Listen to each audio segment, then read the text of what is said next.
विश्वमातः क्षीरोद्धरे कमलकोमलदर्पगौरी लक्ष्मी प्रसीद सततं नमतां शरण्ये एतावद्यो जपे विश्वं षण्मासं विजितेन्द्रियः दारिद्र्यध्वंसनं कृत्वा सर्वमाप्नोति यत्ततः देवी नाम सहस्रेषु पुण्यमष्टोत्तरं शतम् येन श्रियमवाप्नोति कोटिजन्मदरिद्रतः भृगुवारे सचन्द्रीमां पठेत् वत्सरमात्रकम् अष्टैश्वर्यमवाप्नोति कुबेरैव भूतले दारिद्र्यविमोचनं नाम स्तोत्रमम्बा परं शतम्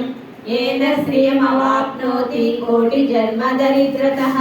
भुक्तान् विपुलान् भोगान् अस्यान् सायुज्यमाप्नुयात् प्रातःकाले पठे नित्यं सर्वदुःखोपशान्तये पठन्तु चिन्तये देवी सर्वाभरणभूषिताम् इति श्रीमहालक्ष्म्यष्टोत्तरनामस्तोत्रं सम्पूर्णम्।